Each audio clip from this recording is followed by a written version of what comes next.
दीपक दिया तेल भरी, बाती दई अघट, पूरा किया बिसाहना, बहुरी न आऊं हट। ये दोहा गुरु की महिमा पर 11वां दोहा है। कहे कबीरा श्रृंखला के तहत। तो आइए इसे समझने की कोशिश करते हैं कि कबीर यहाँ पर क्या कहना चाहते हैं। कबीर यहाँ पर भी गुरु की महिमा का वर्णन करते हैं कि दीपक दिया तेल भरी, बाती दई अघट, पूरा किया बिसाहना, बहुरी न आओ हट। यहाँ हट हाट बाजार से है और बिसाहना का मतलब होता है जो हम खरीदना बेचना करते हैं कहीं पर बाजार में।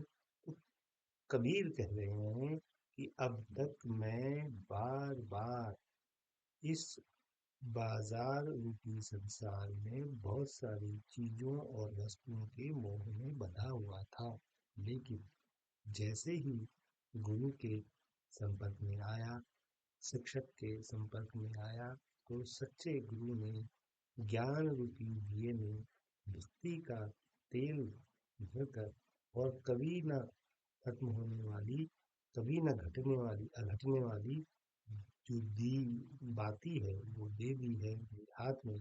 और अब मैं जो हूँ ये मैंने अपना बिसाहना खरीद फरोख्त का काम, इस दुनियादारी का काम पूरा कर लिया है।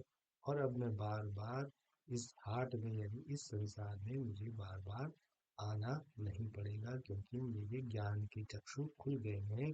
इसको और अच्छे से समझ लेते हैं। गुरु ने ज्ञान रूपी दिए में भक्ति का तेल भरकर कभी ना खत्म होने वाली बाती जलाई है। मैंने हाट से खरीदने बेचने का कार्य पूरा कर लिया है और अब मुझे बार बार आना नहीं पड़ेगा। विस्तार देखते हैं। कबीर यहाँ पर कहते हैं कि अभी तक मैं इस संसार रूपी बाजार में बार बार आता जाता रहता था, जरूरत का सामान था कि कभी पूरा ही नहीं होता था। बार बार कई सारी इच्छाएं चाह मेरे मन को विचलित करती थी, लेकिन गुरु ने ज्ञान रूपी दिए में ऐसा तेल भर दिया है और ऐसी संतुष्टि की बाती है कि अब प्रकाश लगातार आ रहा है, न तेल खत्म होता है और न ही बाती कम पड़ रही है।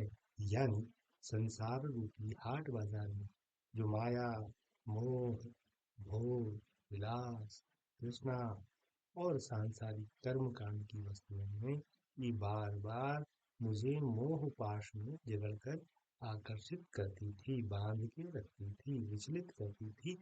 लेकिन जब से गुरु की शिक्षा दीक्षा प्राप्त हुई है, उनके अनुभव और ज्ञान के दर्शन हुए हैं, अब हाट बाजार जाने की जरूरत नहीं है। जो खरीदना चाहना था वो पूर्ण हो गया है। अब इस संसार रूपी बाजार में बार बार जाने की जरूरत नहीं है। जीवन का सच्चा ज्ञान प्राप्त हो जाने से अब सांसारिक माया जंजालों से मैं मुक्त हो गया हूँ। अब दोबारा इस संसार में आने की जरूरत नहीं है। धन्यवाद।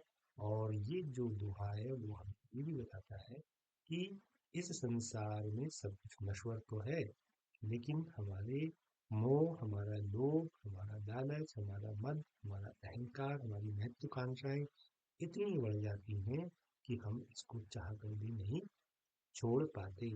और जो संतुष्टि का भाव है वो भक्ति का ही भाव है, ऐसा कबीर कह रहे हैं। कबीर यहाँ पर ये भी कह रहे हैं कि आप अपने जीवन को सादगी के साथ साधारण रूप से बगैर विचलित हुए ही व्यतीत कर सकते हैं, अच्छा जीवन व्यतीत कर सकते हैं। आप लोभ और लालच के चक्कर में ना पड़े। ये बहुत बड़ा संदेश इस दोहे में है।